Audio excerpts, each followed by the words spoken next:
I'm also going to talk to you about projects that we're building here at Counts Customs from start to finish. You're going to see a lot of cool things.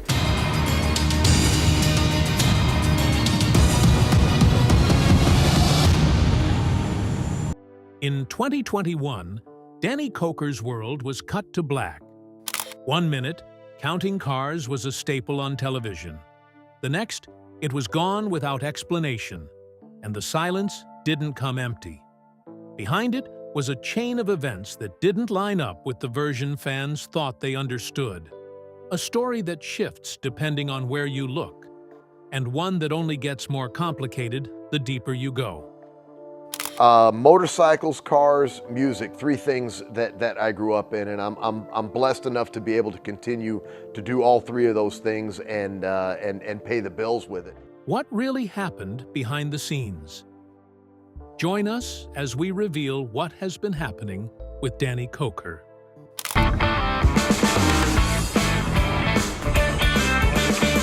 Check this out, man. I got something that you ain't seen yet. You haven't shown me something? No. The show that died without a funeral. The last episode of Counting Cars aired in late 2021, and nobody knew it was the last one. It ended the way every episode ended. A restored car, a revving engine, Danny Koker grinning like a man who had just won something. Then the screen went black, and it never came back. For the first few months, fans assumed it was a production delay.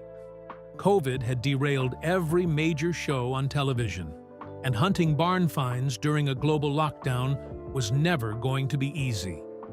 But weeks became months, and months became a full year.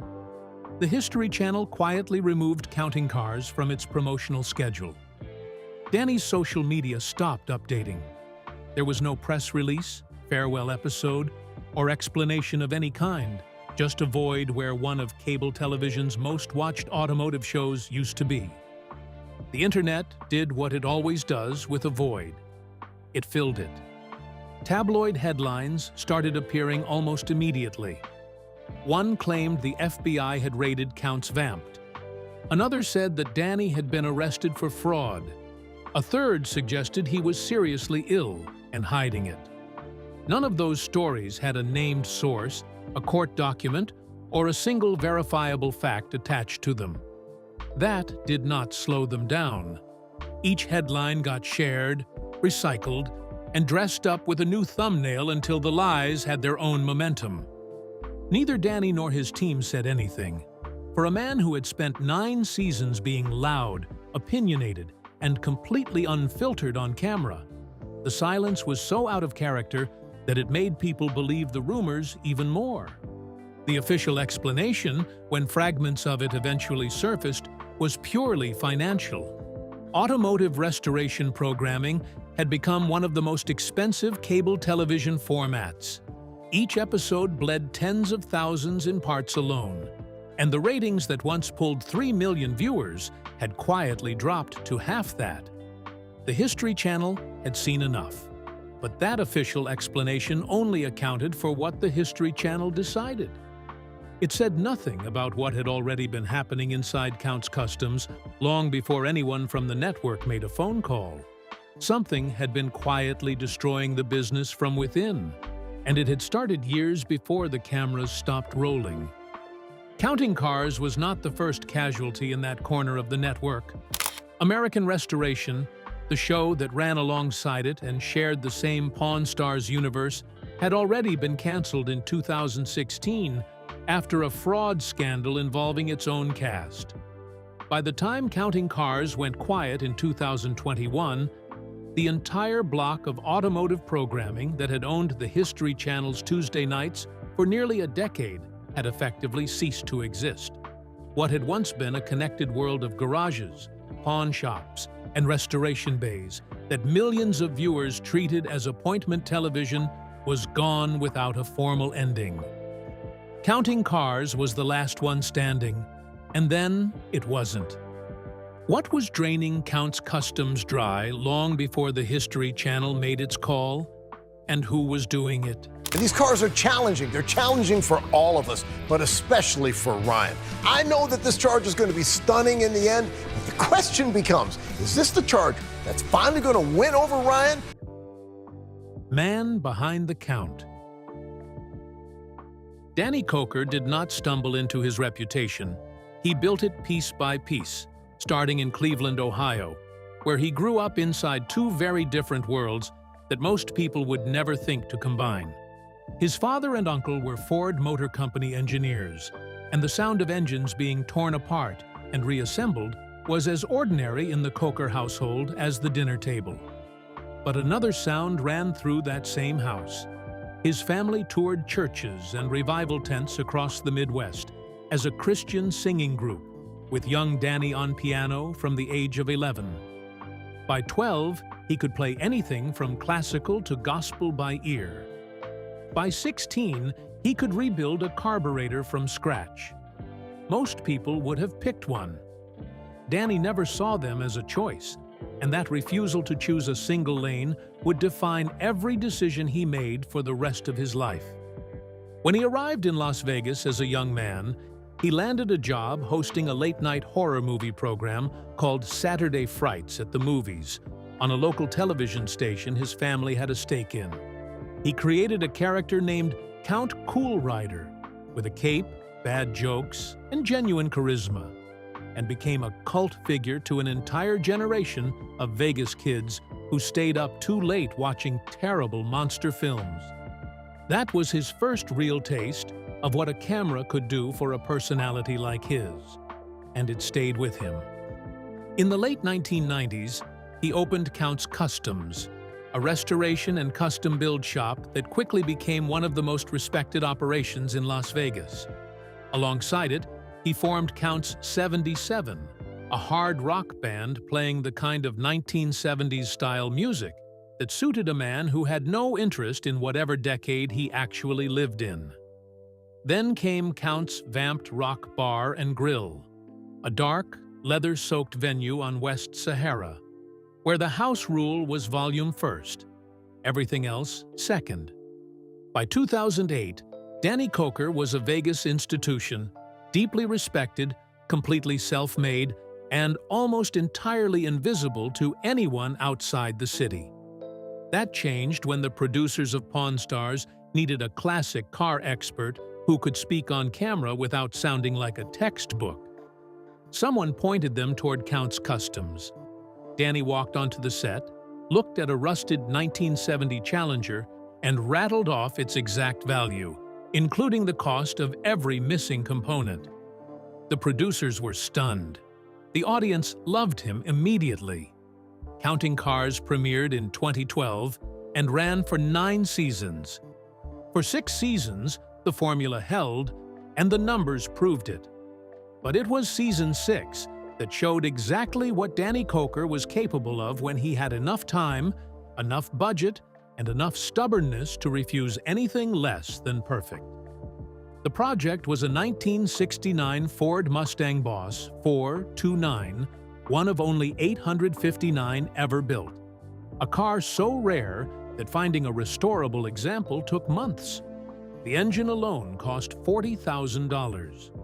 The paint job failed twice before Ryan Evans was satisfied. Danny nearly shut the whole build down over the cost. When the episode aired in March 2017, it drew 2.8 million viewers, the highest single-episode rating the show ever recorded. Danny celebrated by playing a 3-hour set at Vamped that same night and was back in the shop the next morning. That episode represented everything the show was at its best and everything that was about to start slipping away. His father passed away, leaving Danny his entire personal collection of rare cars, vehicles that carried decades of sentimental weight alongside serious financial value. Danny never spoke much publicly about his father, but those cars never went up for sale. The empire Danny spent 30 years building was about to be attacked from the one direction he never thought to guard. You wanted not only a 68 Dodge Charger, but you wanted one that was highly updated while paying respect to the original car. Yep. The Judas in the Ledger.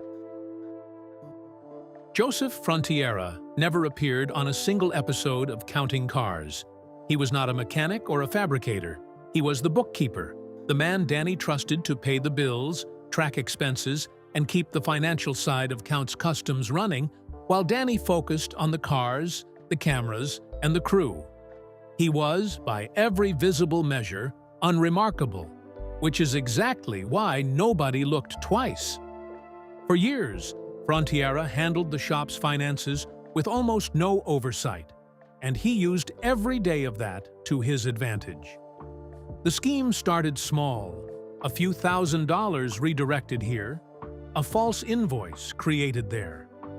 Frontiera invented fake vendors, companies that existed only on paper, and funneled payments to them from Counts Customs accounts, then collected the money himself. When no one noticed the first time, he went further.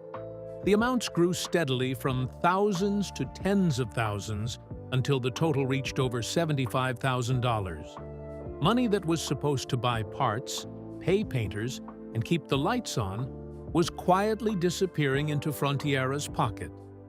It was not Danny who caught it. In late 2018, an outside accountant reviewed the books as part of a routine financial review and found the first red flag. Then another.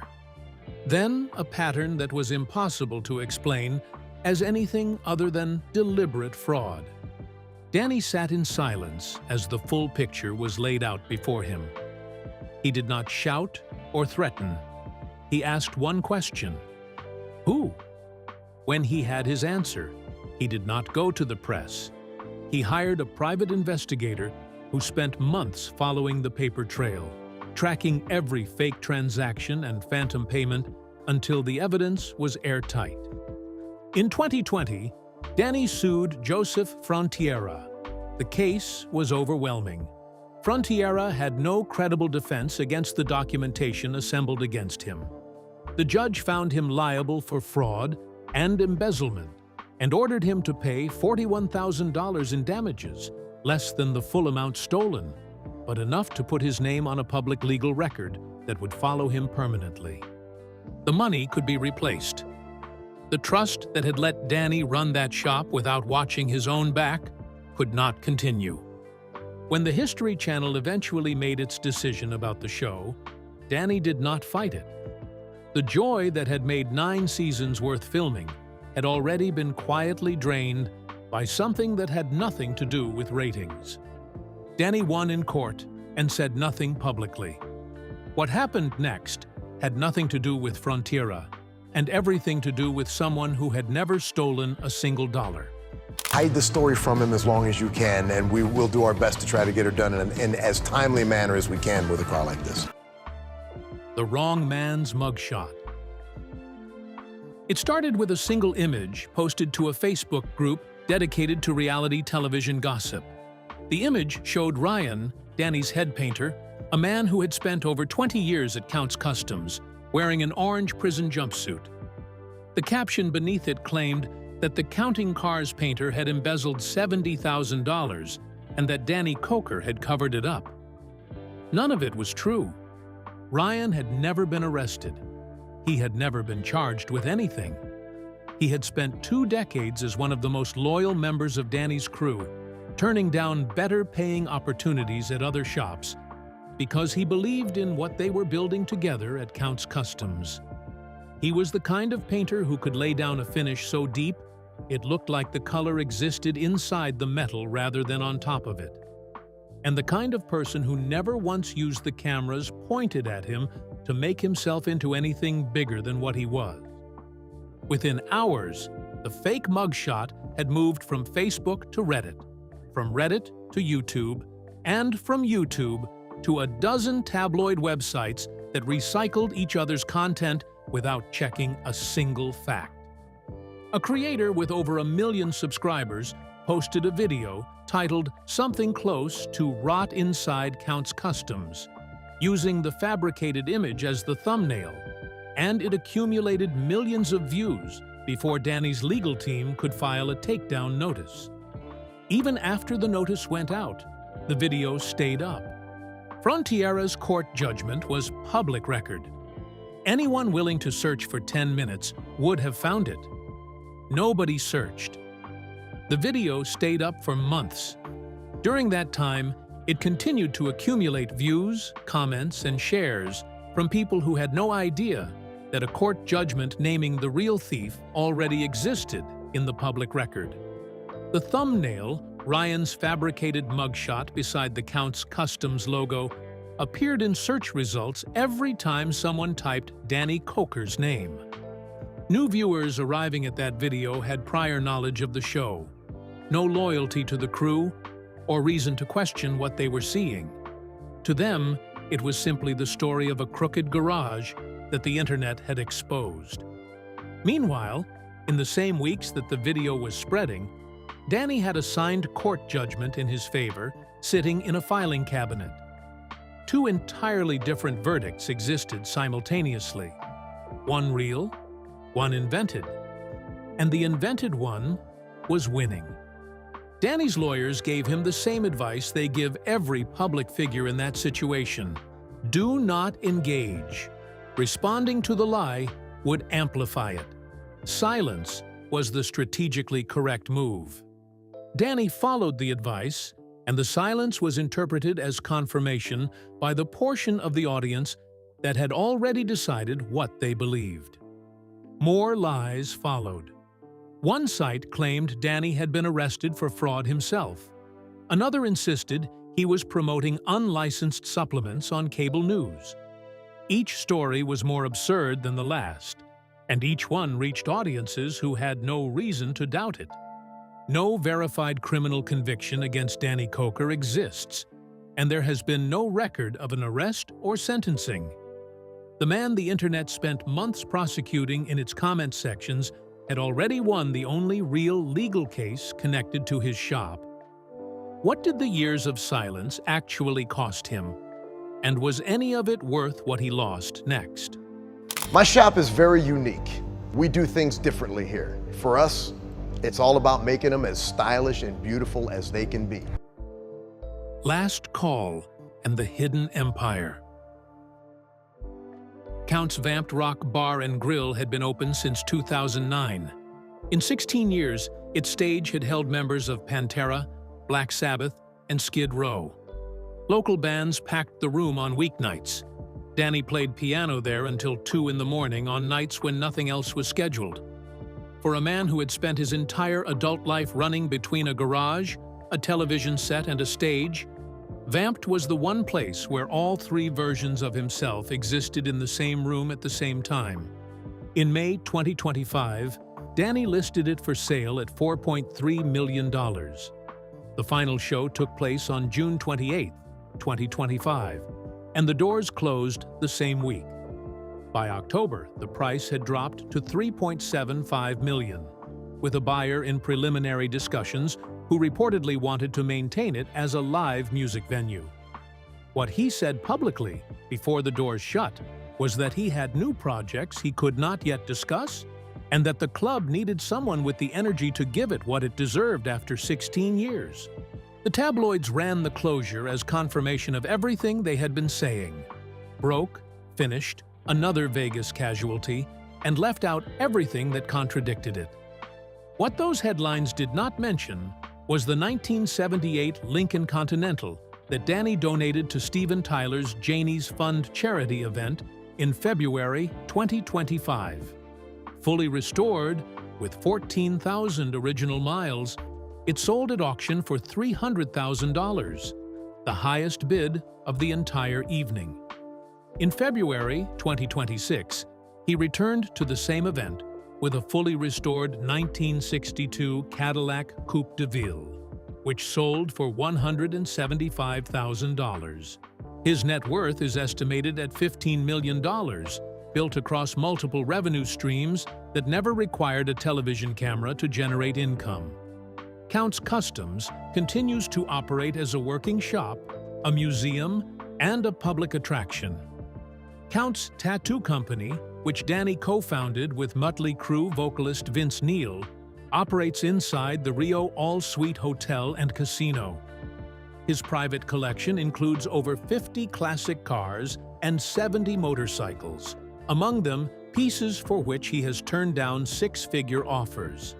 In late 2025, he attended SEMA, the automotive industry's largest annual showcase, with his team confirming publicly that the shop and its reputation were very much intact.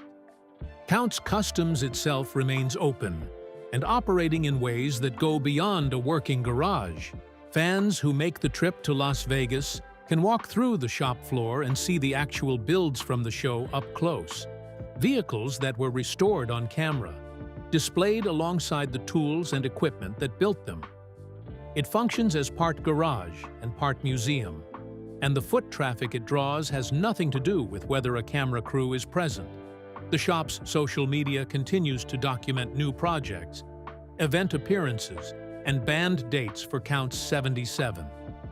If none of what the tabloid said was true, then what exactly was the sentence, and when was it actually served? The sentence and what came after. There was never a judge to hand down a sentence or a network executive willing to put it in writing. It was delivered piece by piece. The Bookkeeper in 2018, the canceled show in 2021, the fake mugshot, and finally the bar closing in the final week of June 2025. The Danny Koker, who opened that shop in the late 1990s on nothing but instinct and loyalty, that version took the full weight of everything that followed. Frontiera made sure of that.